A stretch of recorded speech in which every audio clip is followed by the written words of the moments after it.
Welcome everyone. Thank you for watching this video on how to start your own novel. My name is Kristen Levis. I'm a freelance writer and the author of the young adult novels The Girl Between Two Worlds and The Girl Between Light and Dark, both published by Anvil Publishing. Today I am presenting on the topic how to write a book. Now this is the first part of the series that I'm gonna do, and to make sure that you know it doesn't matter what age you are, if you've never written a full-length novel before, then this video might help you. These are the things I've learned over the years from all the conferences I've attended, as well as my own personal experience and talks with other authors. If you have any questions during the presentation, please type them into the comment section below or contact me directly through the contact page in my website. I'll try to answer them either through my blog or on the next video. Now, without further ado, let's start the presentation. First of all, this presentation for those who always wanted to write a novel but did not know how to start, or maybe was too afraid to start. Now, this goes for all ages: grade school kids, high school kids, adults, senior citizens.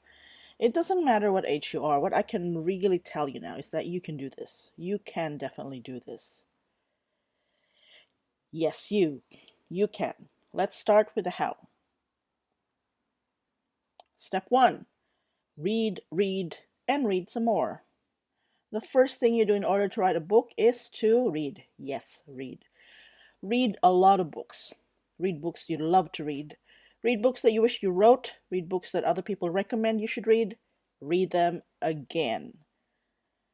The first time you read it, enjoy the book like a reader. Just, laze around, sit down, enjoy it. The second time you read the book, look at the characters and the setting. Study them closely. The third time you read a book, look at the style. What's the style of the author? It's different each author, and you will see this the third time you read it. Study it. A lot of other writers give this advice as well, reading, because, well, for me, however, I personally experienced a change in my writing when I started to read more. There was a time when I read nothing but parenting books after my daughter was born, but when I decided to start the Goodreads reading challenge, I ended up reading probably around 60 books a year, and it helped me learn about the many different points of view for the characters. It gave me writing ideas on how authors develop their characters, about their writing style. I even noticed the author's crutch words and pet phrases. This allowed me to look at my own work and see what my own crutches and pet phrases are. Here are some examples of the most commonly used pet phrases and crutch words. Do you know yours? I know mine from the list. I can see it, but I'm not going to tell you.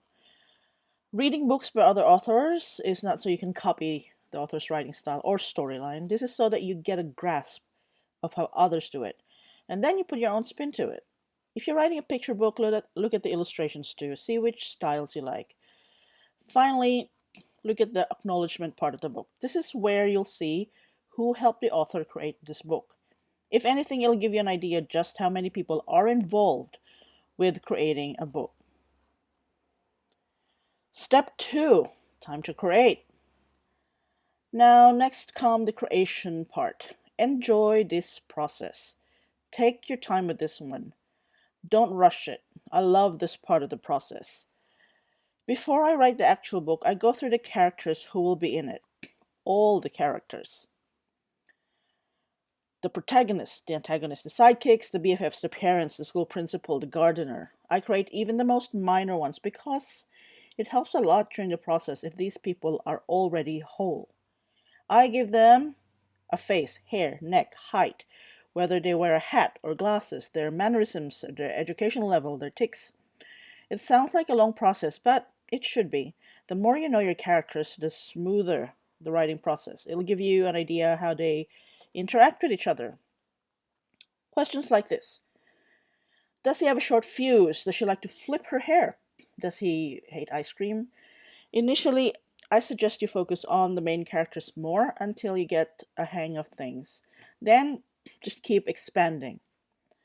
As for your world, well, that's a wonderful process too. You get to create your own universe. How amazing is that? Now, take a lot of notes. Look at the web and see illustrations and pictures of places around the world. Think of the places you've visited, the places you want to visit, or the place where you grew up. Look at old photos. I love Pinterest. There are so many inspirations for worlds there. You can create your own board and save illustrations and pictures that you like. I create boards and I name it like worlds or creatures. And I refer to it every now and then, and it helps with visualization. Step 3. Now it's the writing part. Time to write. Just write. Right? Sounds easy. No, not really. There are days when it can flow easily, and there are days when it's like pulling teeth. But, as Stephen King once said, fear is the root of most bad writing. If you're already doubting yourself even before you start writing, then it's going to show in your work. Embrace the task in front of you. Stop comparing yourself with others. Just because a friend or someone you know finished a novel or published a book doesn't mean you can't too. Their success doesn't diminish your own journey.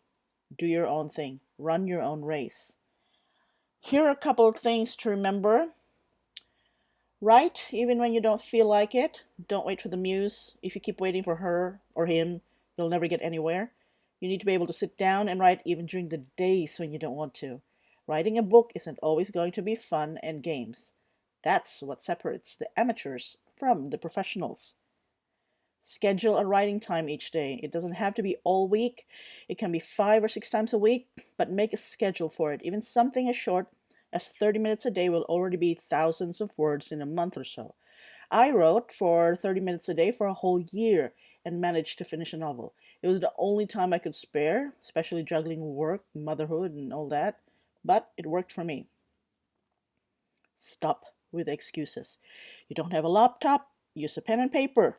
James Patterson still writes on paper. I know, right? But he pushes out 1,000,000 books still.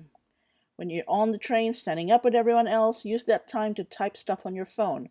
When you're taking a break, sit down somewhere and grab a pen and notebook. You don't have to be on your desk all the time. You can write anywhere.